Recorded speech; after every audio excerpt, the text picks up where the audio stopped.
तर एकनाथ शिंदे मुख्यमंत्री असताना लोकप्रिय ठरलेल्या मुख्यमंत्री तीर्थदर्शन योजनेला आता ब्रेक लागलेला आहे आणि त्यामुळे विरोधकांकडून टीकेची झोड सुरू झालेली आहे। सरकारला बहुमत मिळालंय, प्रसाद मिळालाय, आता ते कोणाला कुठे पावणार नाही अशी घणाघाती टीका सतेज पाटलांनी केली।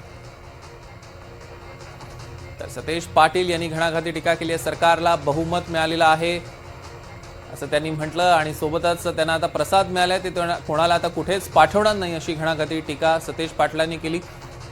खरं तर मुख्यमंत्री तीर्थदर्शन योजना मुख्यमंत्री एकनाथ शिंदेनी तेव्हा सुरू केलेली होती, लोकप्रिय ठरलेली ही योजना आणि त्या योजनेला आता ब्रेक लागलाय आणि त्यावरच बोलताना ही टीका सतेज पाटलांनी केलेली आहे।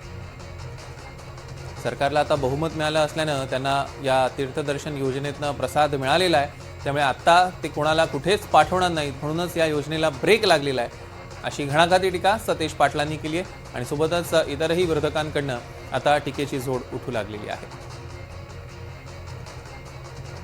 आपण बघतोय की त्या काळातल्या अनेक योजनांना ब्रेक लागलेला आहे। निवडणुकीच्या आधी फक्त होती, आता निवडणुकीनंतर तीर्थ प्रसाद मिळालेला आहे, बहुमत मिळालेलं आहे, त्यामुळे आता त्या योजनेची गरज नाही।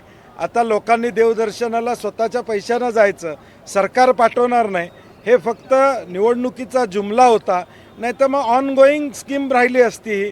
जशी संजय गांधी निराधारची योजना असू दे, श्रावणबाळची योजना असू दे किंवा वेगवेगळ्या योजना काँग्रेसच्या काळामध्ये झाल्या, त्या अखंडपणे त्या ठिकाणी सुरू आम्ही ठेवल्या।